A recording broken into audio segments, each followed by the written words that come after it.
Lo primero que el hombre debe entender es que Dios ha puesto el alma humana en un cuerpo tomado del polvo de la tierra, un cuerpo que es biológico. Está compuesto por carne, sangre, huesos, tejidos, y todos los órganos internos también son así, biológicos. Entonces, el tema acá es que Dios está apelando al sentido común, a que el hombre razone, que el hombre reconozca, todo ser humano, toda alma humana, reconozca dónde está residiendo, dónde está viviendo el alma, en un cuerpo de carne y hueso. Por eso dice en 1 Corintios 15, versículo 44, se siembra cuerpo animal, resucitará cuerpo espiritual. Cuando se habla de cuerpo animal, se está hablando del cuerpo de los gatitos, de los perritos, de las cabritas, de las aves. Son cuerpo animal. Y el cuerpo humano también es un cuerpo tipo animal. Porque tal como el gatito tiene que comer, tiene que beber agua, defecar, orinar, el cuerpo humano también tiene necesidad. Tiene necesidad de comida y de defecar, deshacerse de los productos de la digestión. Porque si no se hace eso, se puede infectar el cuerpo. Entonces, cuando se habla de cuerpo animal, uno tiene que incluir su cuerpo, el cuerpo humano del hombre. No que el hombre es un animal, no. El hombre fue creado a imagen y semejanza de Dios. El cuerpo en donde el alma humana está viviendo es de carácter animal. No es que el hombre sea un animal, no. Pero en la carta a los Filipenses, el apóstol Pablo indica que el cuerpo nuestro es un cuerpo que nos humilla a nosotros, las almas creadas a imagen y semejanza de Dios. Nos humilla porque en Filipenses capítulo 3, versículo 20, 21, dice, porque nuestra ciudadanía está en los cielos, de donde también esperamos al Salvador, al Señor Jesucristo, el cual transformará el cuerpo de la humillación nuestra, haciéndolo conforme al cuerpo de la gloria de Él. Ahí se está hablando estrictamente a personas que ya han hecho efectiva la salvación de sus almas. La hicieron efectiva. Hicieron efectiva la salvación de sus almas respecto de el infierno, el juicio y el lago de fuego. Han sido salvados de irse al infierno al morir. Solamente, exclusivamente a esta pequeña manada pequeña, grupo muy exclusivo de personas que entraron a ser seleccionados, ya han sido tomados de entre la gente del camino ancho, del mundo, y apartados para Dios. Santo, eso significa bíblicamente santo, alguien que Dios lo tomó y lo apartó para Él. Santo. Ahora, la santidad tiene su significado etimológico. En la palabra sanctitas significa cualidad de santo. La santidad, la cualidad de santo, porque sanctitas significa cualidad de santo, la cualidad de santo. Santo significa alguien que por Dios ha sido tomado, seleccionado de entre la gente del camino ancho, tomado y apartado para Él. Entonces, a menos que ustedes, todos ustedes, no hayan sido objeto de que Dios lo haya tomado y apartado para Él, ninguno de ustedes le verá a Cristo. Sin la santidad, nadie verá al Señor. Hebreos 12:14. Sin la cualidad que tienen las personas, sin la cualidad que tienen las personas que por Dios han sido tomadas y apartadas para Él. Sin la santidad, nadie verá al Señor. Sin que hayan sido objeto ustedes de que Dios los haya tomado y apartado para Él, que tenga esa cualidad de santo, apartado, sanctitas, que es la cualidad de alguien que por Dios ha sido tomado y apartado para Él, ninguno de ustedes le verá. Hebreos capítulo 12, versículo 14. Seguid la paz con todos y la santidad, sanctitas en latín, sin la cual nadie verá al Señor. Entonces es Dios el que toma a alguien, seleccionándolo de la gente que está en el camino ancho. Lo toma y lo aparta para Él. Entonces la persona es apartada por Dios. Santo, tiene la cualidad de santo, de alguien que por Dios ha sido tomado y apartado para Él. ha sido tomado de entre la gente del camino ancho, del mundo, del vasto mundo del camino ancho y espacioso que va rumbo a la perdición, ha sido tomado y apartado para él. Ahora, ¿qué le toma en cuenta Dios a una persona para poderle elegir? Que cambie de opinión, que piense bien. Ahí la palabra es metaboeite, es como metamorfosis, que transforme sus pensamientos que tiene iniciales y los convierta a los pensamientos correctos. Por ejemplo, Dios se arrepintió de haber hecho hombre en la tierra, le dolió en su corazón. Dios no peca porque Él es santo, santo, santo, no peca, pero se arrepintió, pero no de los pecados, porque Dios no peca. Se arrepintió de haber hecho hombre en la tierra y le dolió en su corazón. Génesis capítulo 6. En Números capítulo 23 dice que Dios no es hombre para que mienta, ni hijo de hombre para que se arrepienta. Él dijo y no hará, habló y no lo ejecutará. Claro, en términos de bendecir, no se arrepiente, porque Dios está hablando ahí de bendecir al hombre, de darle la vida eterna, bendecirlo, de eso no se arrepiente. Porque Dios está hablando ahí de bendecir al hombre, darle la vida eterna, bendecirlo. De eso no se arrepiente. Pero en materia de castigar al hombre por su maldad, sí. El hombre se aparta de su pecado, Dios se arrepiente, como lo hizo en el pueblo de Israel, en Éxodo capítulo 32. Y se arrepintió Dios del mal que había determinado hacer contra su pueblo, Israel, porque intercedió Moisés. Recordemos que Dios le está dando la ley de los mandamientos en el monte Sinaí a través de Moisés al pueblo de Israel. Pero abajo se estaban construyendo un becerro de oro y se estaban volviendo idólatras. Entonces Dios dijo, ahora pues déjame que se encienda mi ira en ellos y los consuma, y de ti yo haré una nación grande. Entonces Moisés intervino en favor del pueblo de Israel y dijo, oh Jehová, ¿por qué se encenderá tu furor contra tu pueblo que tú sacaste de la tierra de Egipto con gran poder y con mano fuerte? ¿Por qué han de hablar los egipcios diciendo, para mal los sacó, para matarlos en los montes y para raerlos de sobre la faz de la tierra? Vuélvete del ardor de tu ira y arrepiéntete de este mal contra tu pueblo. Acuérdate de Abraham, de Isaac y de Israel, tus siervos, a los cuales has jurado por ti mismo, y le has dicho, yo multiplicaré vuestra descendencia como las estrellas del cielo, y daré a vuestra descendencia toda esta tierra de que he hablado, y lo tomarán por heredad para siempre.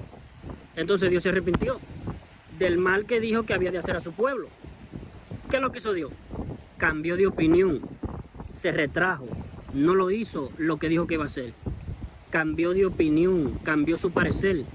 Le parecía que era justo destruir a Israel, pero ahora le pareció que no, porque le recordó a Moisés que Dios le había prometido a los patriarcas, Abraham, Isaac y Jacob, que a su descendencia, los descendientes de ellos, que eran el pueblo de Israel, le iba a dar una tierra prometida por Dios, que se le había prometido. Entonces Moisés le recordó, entonces Dios cambió de parecer. Entonces la palabra del Señor nos dice, a través del apóstol Pablo, que todas las almas humanas son asexuadas, no tienen sexo, son unisex, las almas. Los cuerpos son creados con órganos genitales, masculino o femenino, para reproducirse en lo biológico.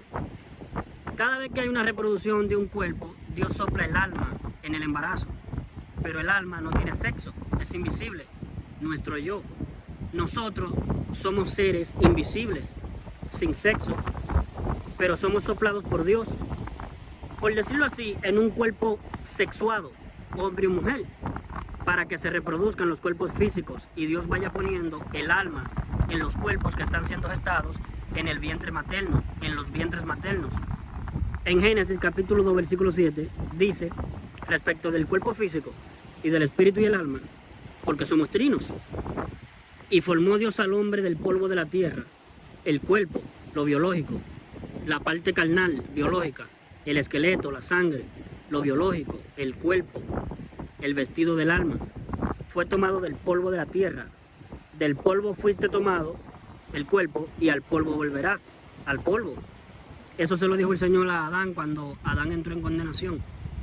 También dice en Daniel capítulo 12 y muchos de los que duermen en el polvo de la tierra serán despertados, resurrección física del cuerpo, unos para vida eterna y otros para vergüenza y confusión perpetua. Eso es lo biológico, que el cuerpo vuelve a tener vida, el cuerpo, no el alma, el cuerpo, el vestido del alma. Entonces el cuerpo nuestro es de carácter animal. Por eso dice en 1 Corintios 15:44, se siembra cuerpo animal, resucitará cuerpo espiritual, cuerpo espiritual. Hay cuerpo animal y hay cuerpo espiritual. Entonces, siempre que Dios da mandamiento al hombre, esos mandamientos no son de carácter animal, carnal, sino que son de carácter espiritual, porque Dios es espíritu. Entonces, Romanos 7:14, el apóstol Pablo dice, sabemos que la ley es espiritual, la ley divina, lo que Dios manda. No mentirás, no fornicarás, no cometerás adulterio, no codiciarás. Es la ley divina, la ley de Dios, de los mandamientos de Dios. Cuando Dios ordena al hombre que cumpla ciertos mandamientos. En Romanos 7:14, el apóstol Pablo dice, porque sabemos que la ley es espiritual, mas yo Pablo, el apóstol del Señor Jesucristo a la iglesia de los gentiles, mas yo soy carnal, vendido al pecado. Entonces aquí lo que el ser humano debiera entender es que nosotros los seres humanos siempre, todos los días, una cantidad indeterminada de veces pecamos, todos los días, una cantidad pero infinita de veces. Es incontable la cantidad de veces que diariamente pecamos contra Dios. Todos los seres humanos, desde Adán hasta el último ser humano que pisará el globo terráqueo. Todo ser humano mortal. Todo ser humano que vive en un cuerpo que muere. Todos, sin ninguna excepción. Desde que nacemos, vivimos y hasta que nos morimos. Pecaremos todos los días, de diferentes formas. Pecaremos por acción, por omisión, de pensamiento, de deseo, de hecho. ¿Y por qué? Porque ¿por qué siempre el ser humano que habita en un cuerpo de carne y hueso, siempre hasta que el cuerpo de carne y hueso se muera, no importando quién sea, si es el apóstol Pablo, el apóstol Pedro, Juan, no importa quién sea, no importa. Si es un sacerdote católico, un pastor evangélico, no importa quién sea, esa persona va a pecar hasta que se muera. Jamás podrá evitar pecar hasta que se muera su cuerpo. ¿Y por qué? Porque toda vez que el alma humana no viva en un cuerpo espiritual, en un cuerpo de carácter celestial, el hecho de que esté viviendo dentro, en el interior de un cuerpo mortal, de carne y hueso, esa alma va a estar obligada a tener que satisfacer una multitud de necesidades. El cuerpo de carácter espiritual no tiene ninguna necesidad, porque el cuerpo espiritual es inmortal, no está sujeto al tiempo, es eterno, es un cuerpo eterno, inmortal, que nunca va a morir, que nunca va a estar sujeto al paso del tiempo, nunca va a envejecer, no tiene necesidad de comida, no tiene. El cuerpo celestial, el cuerpo espiritual, no tiene ninguna necesidad, cero absoluto. Mientras el alma, que es unisex, hombre o mujer, viviendo en un cuerpo sexuado, hombre o mujer, mientras el alma unisex, que está metido en un cuerpo, hombre o mujer, hasta que el cuerpo se muera, deje de existir el cuerpo, de tener vida, el alma va a tener que cubrir una cantidad infinita de necesidades que es propia del cuerpo mortal, natural, animal, carnal. Entonces, el ser humano tiene que satisfacer una cantidad enorme de necesidades de carácter emocional, sexual. Por ejemplo, el hombre o el humano mujer va a estar necesitado de complementar o satisfacer una necesidad o apetito sexual. La mujer va a tener el deseo de ser penetrada y el hombre va a tener el deseo de penetrar. Fue así como los creó el Señor, los cuerpos. Por tanto, dejará el hombre a su padre y a su madre y se unirá a su mujer y serán una sola carne. Cuando el hombre entra en la mujer y consume el matrimonio, son una sola carne, se fusionan. Se hace una sola carne cuando no tiene sexo. Cuando uno tiene sexo, intimidad con la mujer, el hombre, se fusionan, son una sola carne. el pene del varón entra en la vagina de la mujer, se satisface ese deseo. Entonces, ¿qué es lo que es pecar? Cometer el pecado. En la primera carta del apóstol Pablo a Juan, en la primera carta que el apóstol Juan escribe a la iglesia, primera de Juan capítulo 3 versículo 4, dice, está escrito, todo aquel que comete pecado infringe también la ley, porque el pecado es infracción de la ley. ¿Cuál ley? La ley que es de carácter espiritual, porque Dios es espíritu. El que ordena es Dios, y Dios es espíritu. Dios, Él puede cumplir siempre lo que ordena, porque no peca, no infringe su propia ley. Dios no peca, el hombre peca, Dios no. Dios es espíritu, y los que le han de adorar en espíritu y en verdad, en espíritu. Ahora, el ser humano a muy temprana edad muere espiritualmente, y todo ser humano tiene la obligación, es necesario, nacer de nuevo, nacer otra vez espiritualmente. Estos son conceptos que el hombre, si no lo entiende, está liquidado el ser humano, va al infierno. Porque para poder entrar por la puerta estrecha hay que entender muchas verdades, hay que saber la Biblia, entender, ser entendido, entender las cosas de carácter espiritual. Y como el hombre está muerto espiritualmente, entonces pecar es infringir la moral, pecar contra la moral de Dios. Eso es pecar en términos más generales. Es pecar contra la moral de Dios. La moral de Dios se manifiesta, se muestra, uno lo puede reconocer en los mandamientos. La moral de Dios se plasma hasta cierto punto en los mandamientos que Dios le dio a Adán, que le dio al pueblo de Israel en el monte Sinaí. Infringir la ley de los mandamientos es pecar. Entonces, cuando uno, por ejemplo, entiende que Dios ha ordenado no mentir, no robar, no codiciar, no fornicar, no cometer el adulterio, y de todos esos mandamientos, el hombre los obedece todos, menos uno, peca.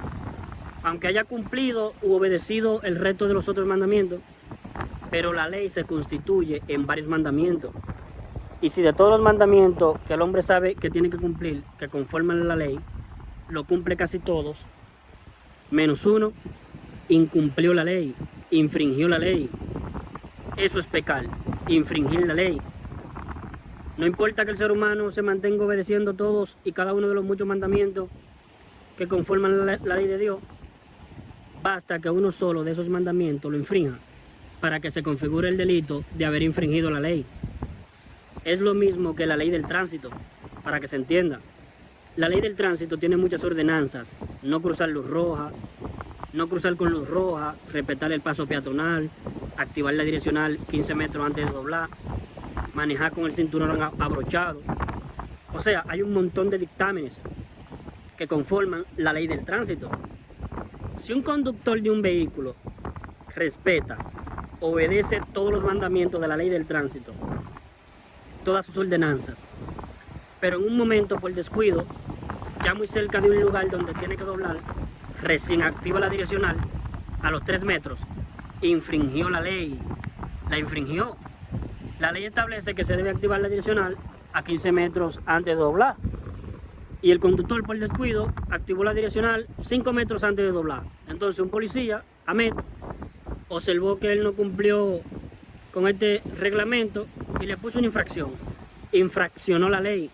Se le juzga como un infractor de la ley, de la ley del tránsito. En Santiago capítulo 2 versículo 10 dice: porque cualquiera que guardare toda la ley de los mandamientos del Señor y ofendiera en un punto, se hace culpable de todos. La ley es una maldición para el ser humano, porque el ser humano jamás la puede cumplir al 100%, nunca.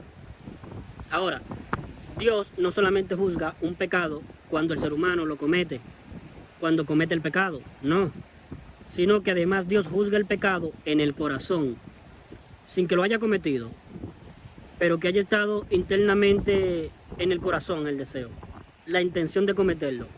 Sin cometerlo, la intención. Lo que le sucedió a Satanás, Isaías capítulo 14, versículos 13, 14 y 15, le surgieron pensamientos de su corazón a Satanás, a su mente. Lo pensó, pero no lo hizo, solamente lo pensó. Y se dice Satanás, tú que decías en tu corazón, subiré a lo alto, junto a las estrellas de Dios. Levantaré mi trono y en el monte del testimonio me sentaré y seré semejante al Altísimo. Mas tú derribado eres hasta el Seol, a los lados del abismo. Un solo pecado de pensamiento bastó para que Satanás fuera juzgado como un transgresor, como alguien que pecó contra Dios, de pensamiento, pecado de pensamiento, un mal pensamiento, ser igual a Dios. A él le surgió un deseo sin llevarlo a cabo, no lo hizo, pero lo pensó.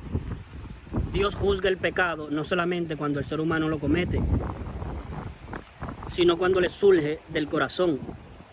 Nosotros todos los días, pecamos en el corazón.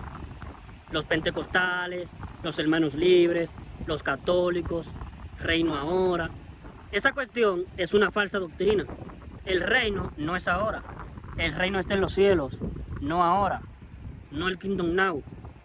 Esa cuestión del reino ahora es una doctrina satánica que tiene que ver con un hombre que se llama César Castellano, colombiano, que impuso esta doctrina del reino ahora. No, el reino es de los cielos. Y cuando Cristo vino al mundo, el reino de Dios se acercó. En Marcos 1:15, el Señor dice, el tiempo se ha cumplido y el reino de Dios se ha acercado. Arrepentíos y creed en el Evangelio. Pilato le dijo al Señor, cuando el Señor estaba arrestado, iba a ser juzgado y después iba a ser crucificado injustamente el Señor. Pero bueno, Él murió por nuestros pecados en la cruz. Pilato le dijo, ¿no sabes que tengo autoridad para crucificarte y que tengo autoridad para soltarte? Respondió Jesús, ninguna autoridad tendrías contra mí si no te fuese dada de arriba. Pilato le dijo, luego, ¿eres tú rey? Y Cristo le dice a Pilato, mi reino no es de este mundo. Y organizaciones cristianas como Eclesía dicen, el reino ahora, el reino, expandamos el reino. No, ¿cómo vamos a expandir un reino que no es de aquí? El reino de los cielos. Cristo es el rey de los cielos. En este mundo el que gobierna es Satanás. El apóstol Juan dice en 1 de Juan 5:19, sabemos que somos de Dios y el mundo entero está bajo el maligno. Bueno, pero para ir a la conclusión de este video, la palabra clave en cuanto a la salvación del alma, en cuanto a que el alma sea salvada de ir al infierno, hay una palabra clave que se llama, la palabra clave es arrepentimiento. Esa es la palabra, arrepentimiento. Una forma de verlo, el arrepentimiento, es como reconocimiento, que te reconozcas. Mírate al espejo. El espejo para nosotros es la ley de los mandamientos del Señor. Es un espejo para nosotros, para que nosotros entendamos que no tenemos la moral que tiene Dios para cumplir siempre al pie de la letra los mandamientos. Y basta que nosotros, de todos los mandamientos, infringamos uno solo en cualquier momento de nuestro existir aquí en la tierra, para que el alma quede sentenciada a la muerte. Dijo Dios, el alma que pecare una sola vez, un pecado basta, uno solo, para que se entienda bien. En Ezequiel capítulo 18, versículo 4, dijo Dios, el alma que pecare, esa morirá. El alma, no el cuerpo, el alma. Ya con eso el hombre tendría que cambiar de opinión respecto de cómo le parece que se encuentra ante Dios. Con eso basta, porque en Eclesiastés 7:20 dice, respecto de los justificados, ciertamente no hay hombre justo en la tierra que haga el bien y nunca peque. Todo ser humano es injusto. Eso está escrito ya en toda la Biblia. Como está escrito, no hay justo ni aun uno. Entonces, de lo que se trata es que el hombre sea justificado, el injusto sea declarado justo. ¿Y qué es lo único que Dios le toma en cuenta al injusto para poderlo seleccionar? Apartar, que sea santo, que tenga la santidad, que tenga la cualidad de alguien que por Dios ha sido tomado, por Dios, y apartado para Él. Sanctitas, cualidad de santo, la santidad sin la cual nadie verá al Señor. ¿Qué es lo único que Dios le toma en cuenta al ser humano para poderlo justificar, para poderlo apartar, para poderlo seleccionar, para poderlo salvar del infierno? La fe del hombre, la fe que el hombre crea de todo corazón. Fe es creer con todo el corazón, con todo el alma, sin dudar, con el 100% del corazón, sin ninguna incerteza ni sombra de variación, seguro al 100%. Eso es fe. Ahora, creer, pero con alguna incerteza, con alguna duda, no del todo, eso es creer nada más. Es creer, pero sin fe. Creer con fe es creer completamente seguro, convencido al 100%, sin ninguna duda. Y eso es lo que Dios le toma en cuenta al ser humano, que el ser humano esté completamente persuadido de que a través de este sacrificio hecho por Dios en la cruz, donde Dios estaba en Cristo, reconciliando consigo al mundo, no tomándoles en cuenta a los hombres sus pecados, 2 Corintios 5:19, en donde el Hijo de Dios se encarnó, vino al mundo, como dice Hebreos 10:5, entrando al mundo dice, sacrificio y ofrenda por el pecado no quisiste, mas me preparaste cuerpo. El alma del Señor Jesús entró en un cuerpo que estaba siendo preparado, gestado en el vientre de la Virgen María, en Belén de Judá, natividad de Cristo, ¿verdad? Si ustedes se fijan bien, este dictamen de Dios, el alma que pecare esa morirá, obligó a Dios a tener que venir en rescate de nosotros, a rescatarnos. Eso es lo que hace un redentor. El redentor paga un precio en rescate de un alma que está perdida, va marchando a la destrucción, va marchando a la perdición. Entonces, rescatar un alma, de que el alma vaya a la perdición, al infierno, rescatarla, rescatar el alma, salvarla, liberarla de tener que ir a juicio, a responder por sus propios pecados. Que no tenga que responder por sus pecados, que no lo haga. Que de los pecados que cometa él no tenga que rendir cuenta, que no responda por sus pecados.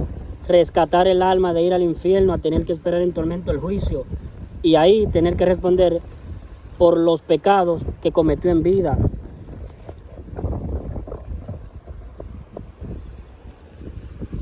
Entonces, que no tenga que responder, que eso no le ocurra. El mismo Señor Jesús en Juan 5:24 dice, de cierto os digo, el que oye mi palabra y crea al que me envió, tiene vida eterna y ya no va a juicio ya no viene, ya no va a condenación. Ha pasado de muerte a vida, ha sido rescatado, ha sido seleccionado, ha sido apartado por Dios. Tiene sanctitas, tiene la santidad, tiene la cualidad de alguien que por Dios ha sido tomado y apartado para Él. Sin que Dios a ustedes los haya tomado de entre la gente del camino ancho y lo haya apartado para Él, ninguno de ustedes le verá. Sin la santidad nadie verá al Señor. La santidad es Cristo. Y cuando Cristo, la santidad, viene a vivir dentro del cuerpo físico de una persona apartada por Dios, esa persona tiene la santidad, tiene a Cristo, sin la cual nadie verá al Señor. Ahí se cumple Hebreos 12:14. Por eso es que toda esta gente pentecostal van todas marchándose al infierno, porque tienen un alto nivel de ignorancia. Y lo que ellos tienen como información en la mente está plagada de enseñanza de sus pastores, que también están muertos espiritualmente. Son ciegos, guías de ciegos, totalmente en tinieblas.